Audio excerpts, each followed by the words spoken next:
présent donc la parole à Akabe, un des candidats au poste de président de la FEGIFOOT.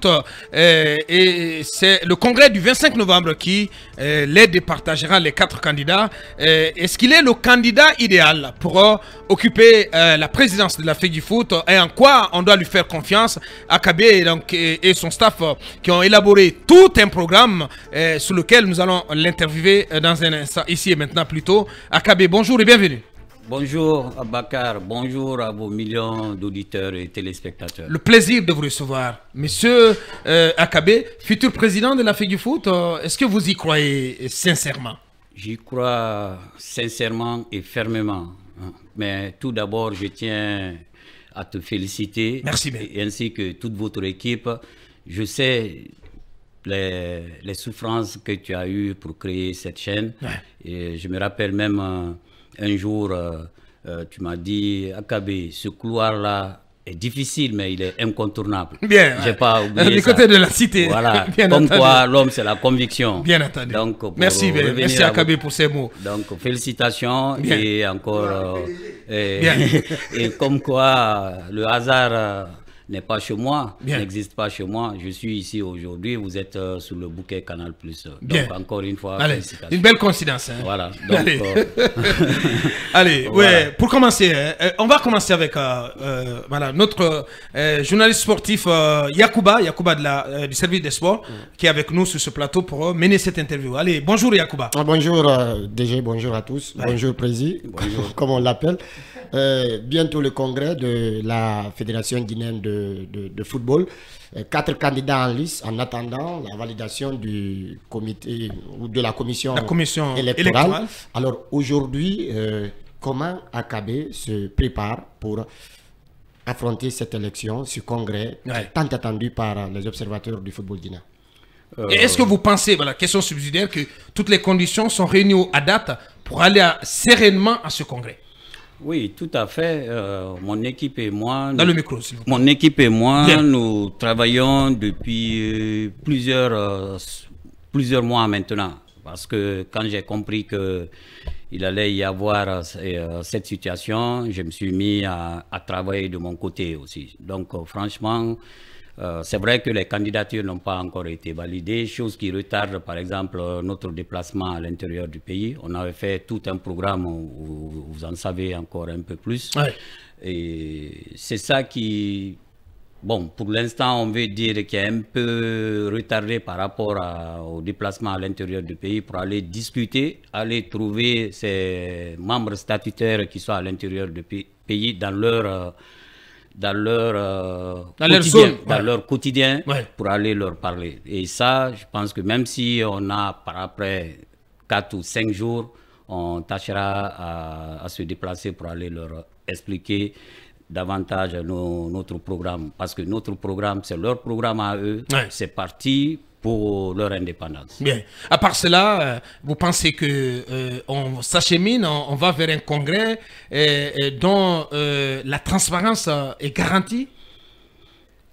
J'espère, en tout cas. Mais déjà, il y a on constate que, par exemple, au niveau de Dabola, Ouais. il y a un certain nom qui est en train de circuler par-ci et là. Lequel?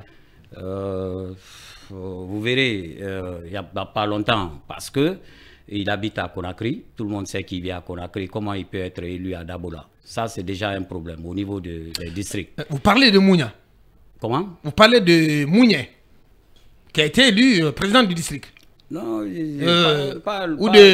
parce que son policier, c'est Bakary Diaby. Voilà, vous avez Bakary lâché, vous avez Diaby, lâché second. le nom. Bien. Parce que si on ne peut pas habiter à Conakry, à être élu à l'intérieur du pays, c'est pas possible. Tout ça, c'est pour essayer d'être au niveau de la Ligue, et c'est les ligues qui vont voter la Fédé. Vous vous rendez compte? Ouais. Si un candidat, comme je le suis, que ces problèmes-là se posent, en cas de problème, il suffit de poser le cas au niveau de la FIFA, sans avoir la prétention d'être quand même un oiseau de malheur. Avocat. Ben, Ouais. Il est clair que les élections seront annulées. Donc c'est pourquoi j'en appelle encore une fois à l'État d'être très vigilant par rapport à tout ce qui se passe, parce que Le football aujourd'hui, c'est un sport de masse qui peut régler beaucoup de problèmes au niveau de la population. Donc, ces jeux comme ça, la Fédé n'est pas un gâteau à partager entre familles. Vous voyez ce que je veux dire? Donc, il faut faire très, très attention. Donc, quand vous me demandez si tout se passe bien dans les règles de l'art, vous avez quand même quelques réserves, quelques inquiétudes. J'ai des réserves et je suis en observation. À part Dabola, est-ce que vous avez des réserves sur les élections dans d'autres districts? Oui, on est en train de voir avec l'équipe comment est-ce qu'il faut mettre la main sur certaines choses. Parce que les élections ne sont jamais parfaites. C'est parfait, ça arrive qu'il y a des petits problèmes, mais grosso modo, tout doit être fait en sorte que chacun respecte la règle du jeu. Parce que quand ce n'est pas respecté, c'est ce qui amène des problèmes. Donc il faut éviter ça. Bien. Akabé, ancien footballeur guinéen, ancien sociétaire du Syli national, pourquoi, alors on va aller droit au but, pourquoi doit-on vous faire confiance? Vous n'êtes pas à votre première candidature, votre première tentative pour occuper la tête de la FEGIFOOT. Pourquoi la famille du football guinéen devrait vous faire confiance? On vous a vu lors de la présentation de votre candidature, entouré de vos anciens camarades du Syli national, Aboubacar Titi Camara et d'autres. Pourquoi vous pensez que l'heure est venue de confier les clés de la fédération à un ancien international de la Guinée? Absolument. Et pourquoi? Déjà, première chose, nous les footballeurs, on a compris que nous ne voulons plus être des meubles pour embellir des pièces. Juste être sur la photo pour accompagner quelqu'un ou un groupe. Ça, c'est terminé, ça. Vous avez cité le nom du ministre Titi Camara. Je vous retourne la question. Il est présidentiable, oui ou non? Oui, bien sûr. Bien sûr. Donc, si vous l'êtes aussi. Si vous voyez que lui-même, il a accepté de se mettre derrière moi, et au moment où je parle, là, il y a Morley Souma, Kolovati, qui a plus de 300 matchs en Ligue 1 en France. Aucun Guinéen n'a encore fait ça. Il est là. Il peut aussi prétendre à être président. Donc, on a compris que maintenant, les footballeurs, nous voulons être des pliés. Et Souleymane Oularé, tous. Et on veut être des pliés et non pas faire partie d'un groupe juste pour donner une coloration.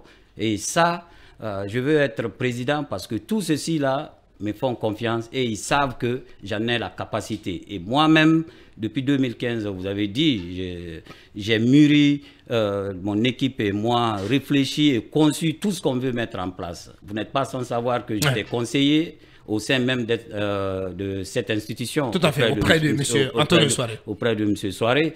Et puis, je veux dire que les propositions que j'ai faites en ce moment-là et qui n'ont pas été mises en œuvre, c'est tout simplement, les mêmes que vous remettez sur la table. Voilà, on va remettre ça sur la table, d'autant plus que ça serait moi et mon équipe qui vont décider. Bien, quelle chance, avant d'aller sur le programme, quelle chance avez-vous face aux trois autres candidats? Vous avez Mathurin Banrois, qui est le candidat du G47, et vous avez Bouba Sampil, et qui d'autre?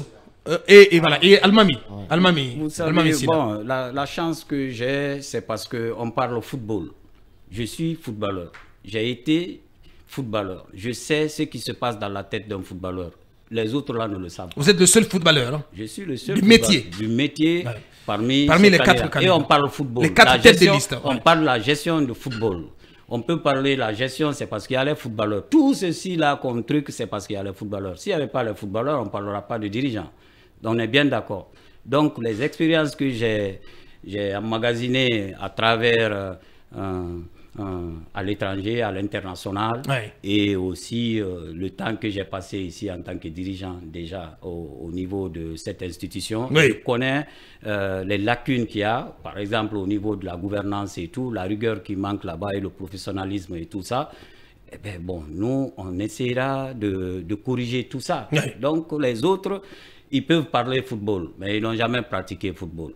Et aussi, il y a certains candidats qui se portent candidats juste parce qu'ils ont été frustrés. Vous le savez très bien. Ils faisaient partie d'un camp, ils n'ont pas eu ce qu'ils voulaient là-bas. C'est le cas notamment de Almami. Donc, ils sont repartis, ils sont partis former un groupe et prendre 2 ou 3 joueurs parce qu'ils savent que les joueurs arrivent en force. Vous voyez ce que c'est? Pour moi, Tout ça, c'est un manque de respect. Vous savez pourquoi, encore une fois, aucune considération pour les footballeurs. Ils n'ont pas voix au chapitre. On prend les joueurs, on les met juste à côté, juste pour dire, ouais, il y a les joueurs avec moi. Voilà. C'est-à-dire, le Guinéen doit comprendre que le football est un sport noble.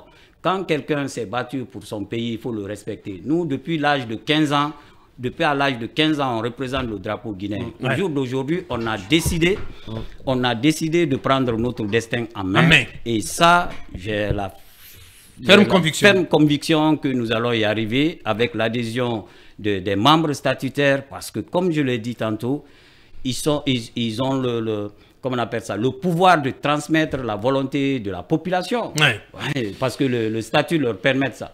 Mais leur liberté, ça se passera avec nous, pas avec les autres. Bien, Lincoln.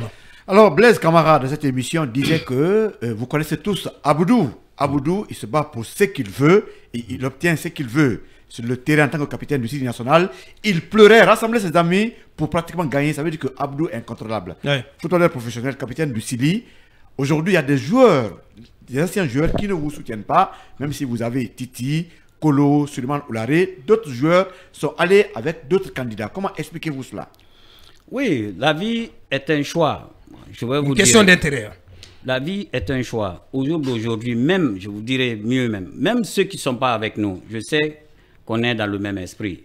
Très bien. Dans la voiture tout à l'heure, j'ai reçu un appel de Salou Diallo. Il n'est pas là, mais l'ancien gardien du Sili, il adhère à notre... C'est-à-dire le projet là, ce projet-là n'est pas que pour Akabé.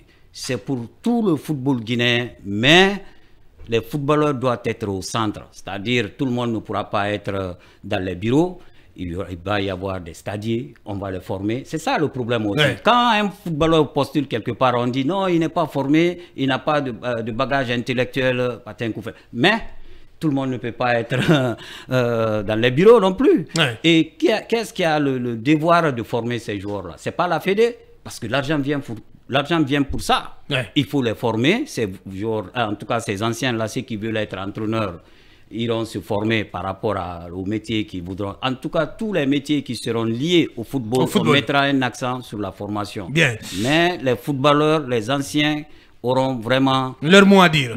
Allez, oui, on va aller droit au but maintenant sur le contenu, sur les grands axes du programme du candidat Akabé, candidat au poste de président de la FEDIFOOT. Voilà, vous avez parlé de gouvernance, mais aujourd'hui la FIFA donne quand même beaucoup d'importance au football féminin. Alors, si Akabé est élu président de la FEDIFOOT, quel crédit pour ce football féminin aujourd'hui qui est à l'agonie en Guinée, et surtout, qu'est-ce que vous allez mettre en place pour ce problème d'infrastructure qui empêche d'ailleurs notre équipe nationale de jouer à domicile? Globalement, quels sont les axes, les axes forts de votre programme? Je réponds d'abord. Oui, allez-y. Tout va ensemble. Tout ensemble. Voilà. Non, c'est vrai que le football féminin est au cœur du projet. Pourquoi? Parce que la FIFA met un accent fort par rapport au développement de nos filles. Ce n'est pas que le football. La pratique de football aide ces filles-là à ne pas faire des bêtises, si je peux m'exprimer ainsi. Ça pourra les occuper. Et nous, il y aura un championnat intégral parce que, encore une fois, l'argent vient pour ça. Et jusqu'à présent, on ne voit pas le championnat intégral des filles ici. Quand la période approche, on fait un semblant de faire un tournoi, une sorte de tournoi par-ci, par-là. Ce n'est pas ça qui va développer une chose. Mais, encore une fois, tout ce qu'on vient d'énumérer là, moi j'en appelle encore une fois à nos autorités de nous octroyer des espaces fonciers pour pouvoir faire ces terrains-là. Et croyez-moi, mon équipe et moi, j'ai des personnes qui sont valables, qui ont déjà prouvé pour aller chercher le financement. Donc ça, on pourra faire des terrains de proximité, des petits stades pour que ces tournois-là, ces championnats-là... Où vous allez trouver les moyens? Ça, je dis. Non, c'est important. Quand quelque chose allez-vous trouver les moyens pour financer ces infrastructures? On sait bien que c'est d'abord le rôle régalien de l'État à travers le ministère des Sports, mais vous prétendez vouloir mettre des espaces de jeu. Quand l'État est derrière, tout est possible, croyez-moi. par moment, l'État n'a pas du cash, mais il peut y avoir des mécanismes, par exemple au niveau fiscal, quand ils peuvent faire une loi qui peut vous aider à aller dénicher, chercher de l'argent avec ces grosses entreprises qui sont ici et qui voudront venir. Ouais. Donc, pour ça, je ne me fais aucun souci. Ouais. Ces concepteurs de projets-là sont avec moi. Très bien. Et nous, on a des relations. Si l'État est derrière, croyez-moi, l'argent viendra tout seul parce que la chose sera super bien gérée avec la rigueur. Bien. Voilà, parce que ça manque ici. Allez. La rigueur dans la gestion courante, ça manque beaucoup. Et Bien. nous, on mettra un accent sur ça. Bien. Pour la suite de cette interview, Manu. Moi, j'ai bien envie, au-delà du programme, de la gestion de la fédération elle-même, de regarder la finalité de tout cela. Ce sont les résultats de nos équipes nationales. Évidemment. Aujourd'hui, notre plus grande fierté, c'est le Sili national A, mais qui, depuis, je pense, pour ne pas abuser, peut-être depuis plus de deux décennies, n'a pas dépassé le second tour des compétitions auxquelles il a participé. Et personnellement, la plus grande émotion, la dernière que j'ai eue du Sili, c'était en 1998. Depuis là, le Sili, ça balbutie. Quelle recette aujourd'hui pour faire en sorte qu'au-delà de toute la gouvernance, on puisse avoir une équipe qui revienne au devant de la scène continentale? Parce que c'est ça le résultat à l'arrivée. Tout à fait. C'est normal, c'est une très belle question parce que ici, comme vous avez si bien dit, tout le monde a soif des trophées, des victoires. Mais une victoire, ça se prépare. Ouais. C'est ce que j'ai dit tantôt. Il faut aller à la base d'abord, faire un projet sur 6 ans. Même si on est sur un mandat de 4 ans, celui qui viendra, si c'est nous qui devons continuer, on le fera. Mais on mettra sur la table un projet de 6 ans pour peut-être gagner la coupe ou même jouer une finale. Une équipe nationale, c'est la vitrine. Ouais. C'est ça qui attire les autres. Mais il faut travailler à la base. Je veux dire, quand je quitte chez moi en haute banlieue pour aller en ville, pour aller à Kaloum, je vois des gamins de 10 ans ou voire moins, ouais, avec leur sac à dos. Il fait noir parce que souvent c'est le matin tôt que je descends en ville. Oui. Ils sont en bordure des terrains, ils attendent pour jouer au foot. À notre époque, même en rêve, tu ne pourras pas faire ça. Tu vas d'abord à l'école avant d'aller s'entraîner le soir. Et nous, la politique qu'on va mettre en place, et d'ailleurs, je profite de saluer le ministre de l'Éducation, Guillaume Awing, et notamment Alpha Bakar, le ministre de l'Enseignement technique. Le ministre de l'Enseignement technique, de faire une sorte de licence entre les clubs, leurs réserves, les académies et les enfants qui vont à l'école. C'est-à-dire, un enfant, pour qu'il ait sa licence, il faut vérifier qu'il va assidûment à l'école. C'est-à-dire, donc, le football peut inciter ce gamin, en tout cas, ces gamins-là, à aller à l'école. C'est extrêmement important. Je ne parle même pas des compétitions interscolaires. Et ça, on cumulera avec les académies. Mais encore une fois, ça serait avec un appui fort de l'État au niveau des infrastructures. Si l'État nous permet d'aller, en tout cas, nous mettre des terrains, des fonciers à disposition pour pouvoir faire ces terrains-là, ça serait une très, très, très bonne chose parce que ces garçons-là, on pourra les occuper. Je veux dire, à Kaloum, par exemple, il n'y a plus de terrain à Kaloum à part le stade de la Mission. Donc, ces garçons et filles, quand ils voudront jouer, comment ils font? C'est très compliqué. Donc, c'est très compliqué. Mais l'État a toujours le pouvoir, le gouvernement a toujours le pouvoir de trouver quelque chose, un espace où on peut mettre des terrains. Et donc, nous, on le fera. Si on vous entend bien, vous comptez relancer, remettre en selle le football guinéen à partir de la base.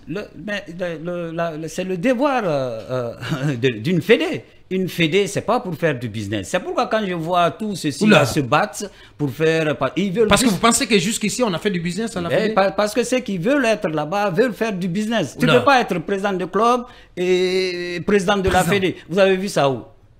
Ça n'existe nulle part si ce n'est pas en Guinée. Et nous, on invente des choses. Pourquoi vous n'aviez pas dénoncé tout cela à l'époque, Kakabé, quand même? Vous avez été auprès de M. Soiré. Écoute, c'est des choses que j'ai toujours dit à qui de droit. C'est des choses, c'est pas normal. Je vous dis, là, il y a un candidat qui était, il y a un mois, président de club. Pourquoi il a quitté là-bas? C'est juste pour pouvoir se porter candidat. Il n'a aucun projet. Il n'a pas su gérer son club et maintenant il va gérer Le football guinéen. Le football guinéen. Donc ces mêmes personnes-là, là, quand ils ont besoin de quelque chose, quand ils ont besoin d'une solution, ils viennent voir Akabé, ils se déplacent jusqu'à Marseille pour me voir, pour essayer de trouver une solution. Voilà. Donc au jour d'aujourd'hui, je leur demande de se mettre derrière moi pour qu'on puisse avancer. Bien. Et j'entends ici ou là aussi, parce que ça aussi c'est important. C'est important. Voilà, j'entends ici et là, bon, l'expérience, parce que eux, ils ont des entreprises et tout ça. Mais quelle entreprise prospère qu'on voit? Il n'est pas dit que c'est parce que vous avez hérité de quelque chose que votre entreprise prospère. Mais en tout cas, moi, personnellement, j'aimerais pas passer une nuit dans leur hôtel ou même manger là-bas parce que je tiens à ma santé. C'est extrêmement important. Il faut que le football, on ne se lève pas d'un coup comme ça. On se dit, oui, je vais être candidat parce qu'on ne vous a pas laissé la place de vice-président. Bien. C'est de se moquer de la conscience des Guinéens. Voilà. Et on vient parce qu'on a un projet. Allez, sinon, Akabé qui assène des coups, qui assène ses vérités, qui assène des coups, voilà, ses concurrents. Il est notre invité, voilà, et nous avons le plaisir d'interroger. On va poursuivre dans un court instant. Question qui nous a été transmise tout à l'heure. Quel est votre regard sur les bisbilles entre le CONOR et le ministère? Je rappelle qu'on n'a pas suffisamment de temps. Oui. Deuxièmement, il semblerait que vous avez été invité à la signature entre le CONOR et Orange. Est-ce que vous confirmez? Des rumeurs persistantes font état d'un appel de votre ami, le président George Weah, le président du Libéria, à l'endroit du colonel Mamadi Doumbouya pour solliciter son appui à votre candidature. Que répondez-vous donc? 3 questions. D'abord, les bisbilles entre le CONOR et le ministère. Ensuite, est-ce que vous avez été invité à la signature du contrat, la convention entre le CONOR et le Orange Guinée? Non, les bisbilles qu'il y a, comme vous le dites, entre le CONOR et le ministère, et monsieur le ministère, je n'ai pas à arbitrer, je n'ai pas de commentaire à donner là-dessus, mais simplement, ce que je peux dire, le ministère, à travers le gouvernement, en tout cas l'État, à travers le ministère des Sports, qui finance tout, je peux dire. Donc là où tu finances, il est normal que tu regardes ce qui se passe.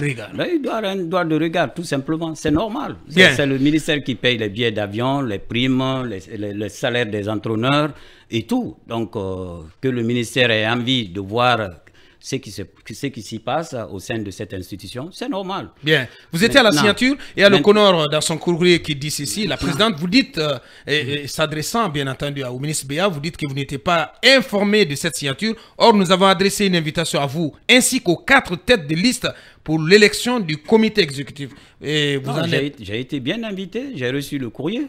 Vous y étiez? Non, j'ai été invité, j'ai reçu le courrier, je n'étais pas en Guinée, malheureusement, mais même si j'y étais, je ne serais pas y aller. Vous savez pourquoi? Pourquoi? Si j'étais invité en tant qu'ancien footballeur, en tant que citoyen simple, je serais allé.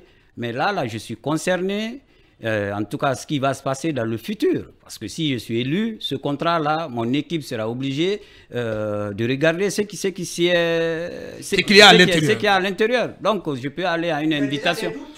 Non, ce n'est pas une question de doute, parce que quand on a 2 semaines du départ, on a 2 semaines du départ et que il n'y a pas d'urgence pour signer un tel contrat, vous savez très bien que ceux-là que vous invitez et qui seront amenés après à gérer ce contrat se posent des questions. Je me pose juste des questions, je n'ai pas de doute, mais bon, on verra bien ce qui se passera. Mais même si j'étais en Guinée, je ne serais pas y aller. Allez. Voilà. Et puis, est-ce qu'il y a eu un appel de votre ami, le président George Weah, pour demander à son homologue, le colonel Mamadi Doumbouya, d'appuyer votre candidature? Et plus globalement, est-ce que ce qui se raconte, est-ce que vous êtes le choix, le candidat du CNRD? Vous savez, quand 2 présidents se parlent, si ce n'est pas eux qui communiquent, qui saura ce qu'ils se disent? Parce que la communication entre 2 personnes, déjà, c'est privé.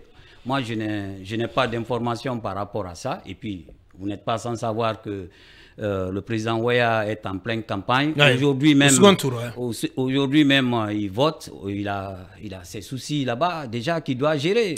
Donc, franchement, en tout cas, vous réservez de tout commentaire. C'est un ami. C'est un ami. Voilà. Même il y a 3 jours, mes frères étaient là-bas pour l'accompagner. Mais il sait aussi que je suis en campagne ici.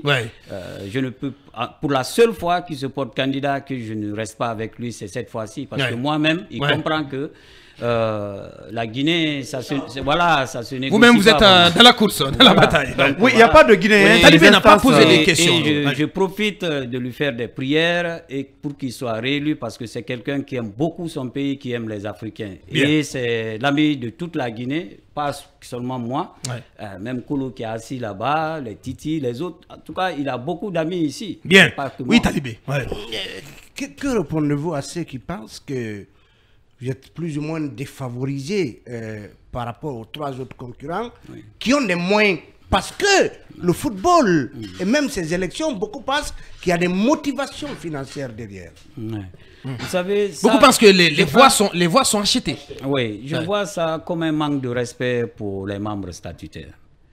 Ils doivent, c'est une occasion pour eux là de leur montrer, parce que moi je ne connais aucun héritier ici en Guinée. Tous ceux qui ont gagné de l'argent là, ou qui viennent leur donner de l'argent, on les a vus s'enrichir en moins de 10 ans ici. Ben, tant mieux pour eux, c'est leur argent, ils en font ce qu'ils veulent. Mais les membres statutaires doivent voter utile en votant AKB, parce que ça prend la rupture et leur liberté sera là. J'ai vu de mes propres yeux un président de club que les clubs viennent le solliciter pour achat de l'eau. Vous vous rendez compte? Nous avons des personnes au sein de notre équipe. Aujourd'hui, on va s'occuper de ces clubs-là à travers la ligue professionnelle, à aider ces clubs à être indépendants. Et beaucoup de ces dirigeants-là sont en même temps candidats. Vous voyez, quand vous parlez des membres statutaires, les 3 autres là, ils ont tous des clubs. Que ces présidents-là s'occupent de leur club, mais la gestion de notre fédération, qui laisse ça aux gens qui s'y connaissent, c'est très très important. Ouais. Et on parle toujours d'argent, d'argent. Il faut comprendre que l'argent ne fait pas tout. Il ne suffit pas d'être riche pour être à la tête de la fédé. Les clubs, je le veux bien, mais au niveau de l'institution nationale, tu n'as pas. Ben, moi, je ne sortirai pas mes propres fonds à mettre là-bas. Hein. Même si j'en aurais, je ne le mettrai pas. Parce que tout simplement, c'est pour ma famille et mes proches. L'argent qui viendra, là, le football a son argent. Croyez-moi. L'argent qui vient pour le football féminin, l'argent qui vient pour les tournois, pour des clubs, non, pour la formation. Les gars, ils doivent être formés. Ils doivent être formés parce que l'argent vient pour ça. Est-ce que c'est un individu qui sort son argent pour faire ça? Et nous, on a des relations pour multiplier ça parce que ça serait fait de façon rigoureuse. Et aussi, il n'y a que je peux dire, des patriotes avec moi qui ne seront pas salariés là-bas. Parce que ça, il faut le signaler. Les gens, ils pensent que quand ils vont aller là-bas, comme les Comores là, il y en a, ils sont payés, je ne sais pas combien, j'entends ici et là, 10 000 $, combien, voilà. Comme salaire mensuel? J'entends, comme tout le monde. Je n'ai pas de confirmation. Payé par la FIFA. Payé par la FIFA. Nous, quand on va être là-bas, on ne va pas être salarié. Hein. Certes, ceux qui travaillent au niveau du club, l'administration, ce qui est normal. Mais nous, qui se donnera à fond pour développer notre football, nous ne serons ni salariés et nous ne bénéficierons pas non plus des marchés de la Fédé. Parce qu'il y a ça aussi.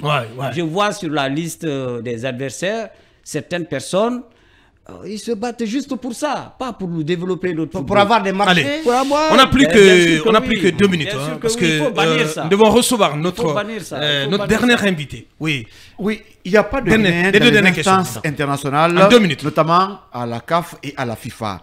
Qu'est-ce que AKB pourrait faire s'il sera élu président de la FEGIFOOT? Pour promouvoir plus les Guinéens. Dernière question, peut-être rapidement. Dernière question, oui. En 2 minutes pour répondre en tout. Répondre. Dans les axes complémentaires de votre programme, vous parlez de la création d'une fondation. Je savais que vous allez parler de ça. Sili. Alors, fondation du Sili. Fondation C'est Sili extrêmement important que les joueurs. Dans le micro, c'est extrêmement important que les joueurs montrent leur côté citoyen. Parce que quand ils viennent déjà, c'est une chose, ils viennent jouer, mais la fondation qu'on va créer, qui va être Fondation Sili, chaque match que Sili jouera à domicile, ils feront une action. Le capitaine viendra avec 4 ou 5 de ses lieutenants pour faire une action, soit dans les hôpitaux, soit faire un forage ou dans les écoles et tout. Tout ça pour montrer la proximité qu'il va y avoir entre nos citoyens et notre équipe nationale. Maintenant, pour parler des Guinéens à l'international. Vous voyez ce qui se passe sur le plan national. Là où ça se décide, il n'y a personne. Parce que ici, on se tire dessus. Et j'en suis sûr, il y a 2 candidats parmi nous là-bas. Si un monte, si par malheur un monte, vous croyez que les autres vont se laisser faire? Parce que tout simplement, ceux qui ont participé à faire tomber l'un, ceux-là aussi feront tout. Ouais. Vous avez, Donc, pour terminer, pour sortir de tout ce cycle de crise, il faut voter AKB. Il faut voter AKB. Il faut voter AKB. C'est ce qui mettrait un terme. Viendra travailler avec tout le monde. À valeur égale, je prendrai le footballeur. Et AKB n'est pas mêlé aux crises qui ont miné. Non, moi je n'ai aucun problème avec ça. Je discute avec tout le monde. Quand je ne suis pas d'accord avec vous, ben, je vous le fais savoir. Bien. Mais si ce n'est pas moi qui décide, eh ben, vous le ferez, mais je suis alors, pas d'accord. AKB, en une minute, pour vous adresser aux membres statutaires et à l'ensemble des Guinéens pour le choix à faire le 25 novembre, le choix à porter sur votre personne pour diriger le football guinéen. Je demande aux membres statutaires de voter AKB parce que AKB ne traîne pas des casseroles, AKB ne vient pas pour faire la guerre aux uns aux autres. AKB vient avec un projet, leur projet à eux, pour leur donner leur indépendance, parce que ça c'est important. Un club, aujourd'hui, je veux dire, on parle professionnel, mais vous savez très bien que ça n'a que de nom. Nous, on fera en sorte que même les ligues là qui sont à l'intérieur du pays, de faire toutes ces ligues, chaque ligue s'occupera de sa localité. Par exemple, le football amateur, ceux qui sont à l'intérieur du pays. Comment vous pouvez déplacer un club qui est à Zéro-Collé là-bas pour venir jouer un club de national, par exemple, pour jouer à Conakry? C'est incroyable. Donc, on mettra sur la carte les clubs d'où ils se trouvent, dans leur localité plus ou moins. Ils joueront là-bas et quitte à faire après un play-off pour qu'il y ait un championnat intégral avec moins de charges et financièrement et même physiquement, parce que quand on est assis de loin, c'est... Je pense que, voilà, il a des idées à faire. Voilà. Ouais, il suffit juste de nous donner le pouvoir, et puis après, vous verrez qu'on le fera ensemble. Bien, voilà, AKB, merci. C'est moi qui vous remercie. Merci pour tout, AKB, qui a asséné ses vérités et des coups par endroit. Il était notre invité, les candidats à l'élection, donc au poste de président de la FEDIFOOT. Ce sera le 25 novembre prochain. Merci AKB. Ce message de Alouba, président du modèle. Salutations à l'ensemble de tes collègues et aux auditeurs. Félicitations et bonne chance à mon champion Abdul Karim Bangoura AKB. Alouba, président du modèle, donc qui souhaite bonne chance à son champion AKB. Allez, Mohamed Fofana, je confirme les propos de Maître Abba en ce qui concerne la nourriture des détenus, les nouveaux gardiens de la maison centrale de Conti dans une partie de Sabar, dans la nourriture des séquestrés et otages politiques du CNRD, avant que ça n'arrive à destination. C'est très méprisant et inhumain. Allez, on y va avec ces messages aussi qui nous parvient. Bonjour AKB. On remarque, je pense que c'est des questions, 3 questions. On remarque que certains footballeurs se retrouvent comme soutien de vos adversaires. Comment vous percevez cela? Je pense que la question a été posée. Quel est votre regard sur les bisbilles entre le CONOR et le ministère? Il semblerait que vous avez été invité dans la signature entre le CONOR et Orange. Est-ce que vous confirmez? Donc ce sont des questions, des rumeurs persistantes que votre ami Wea a appelé colonel Mamadi Doumbouya pour son appui pour votre candidature. Que répondez-vous? Alors, 3 questions, on repart là-dessus. Cabinet avant... mais avant, cabinet, votre commentaire, s'il vous plaît. Non, j'ai envie de dire que au football, aux footballeurs, l'occasion a plusieurs fois manqué de porter des footballeurs à la tête de notre fédé. Je pense que c'est l'occasion. Je pense que les businessmen ne font pas de bons gestionnaires du football. Il faut laisser la possibilité aux footballeurs d'y faire. La tendance est vers cela aujourd'hui. Tout a prouvé que les businessmen ne font pas véritablement le bon job au niveau des fédés. M. AKB a été un bon footballeur, un grand footballeur. La responsabilité première, ce sont ces membres du comité exécutif qui doivent décider. Il faut élire ceux qui peuvent éviter de confondre le business et ceux qui peuvent véritablement donner la possibilité. Parce que je pense que quand il dit qu'il veut partir de la base au sommet, c'est idéalement ce qu'il faut. Ouais. Et il faut un homme de métier pour pouvoir le faire. Il faut un homme de métier. Voilà. Je pense que ce n'est pas dans la phraséologie. Ce n'est pas parce qu'on ne sait pas construire une phrase. Ouais. Ou peut-être qu'on n'est pas passé dans une école. Ce n'est pas le cas. C'est loin d'être le cas de AKB. Justement, c'est un intellectuel. Mais c'est un intellectuel assumé. Et le Wabouaka, il a eu l'expérience l'expérience de travailler auprès de quelqu'un qui Bien. était là, Ouais. qui connaît la gestion. Je pense qu'il faut Et, pas trop aller- ce qui se passe, c'est qu'il y a beaucoup de messages de soutien qui tombent. Celui de Sekou Kounouno qui arrive sur notre desk. Bonne chance à l'intègre AKB, tout mon soutien. Et voilà, ça va dans tous les sens. Mais ce message d'un proche de Bakary Diaby, il faut dire à votre invité que Bakary Diaby est fils de Dabola. Il a toujours contribué pour le SIFO Club de Dabola ces 2 dernières années, qu'il cherche les excuses de son échec ailleurs, qu'il cherche les excuses de son échec ailleurs. Vous terminez avant qu'on ne redonne la parole à Non, votre invité. Donc pour vous, l'heure est venue de confier les clés de la Fédé à un homme de métier. Absolument. Il faut que les membres du comité se départissent de ces guéguerres ou de ces considérations liées irrationnelles au parfois. fric. Ouais. Il ne s'agit pas de fric. Lié au cette fric, fois. c'est Lié au important. fric. Ouais. Il faut sortir de cela. Ouais. La possibilité doit être cette fois-ci donnée à M. Akabe de gérer cette fédé. Il n'y a pas à chercher ailleurs, M. Aboubacar. Ouais, pour toi, c'est le meilleur. C'est le meilleur Allez. parce que ce qu'il dit Cabinet. là, ce que j'entends là depuis quelques minutes, Ouais. c'est concret, il y a pas de, c'est pas du verbiage, Ouais. c'est de l'action et il a le profil du job. Allez. Il faut lui donner la possibilité. AKB, l'intègre, AKB, le philanthrope, parce que comme lui-même il se définit dans Le son programme. thaumaturge. Et puis voilà, c'est important, je prends forcément ce message aussi de Dr Makale Traoré. Bonne chance à AKB, il a mon soutien total et mes prières l'accompagnent. Voilà, c'est une candidature qui Plébiscité. emporte, Elle qui est emporte, plébiscitée, qui emporte elle est en tout cas l'adhésion des masses. De tout le monde. L'adhésion des masses, c'est important, mais finalement, c'est pas aux populations de départager.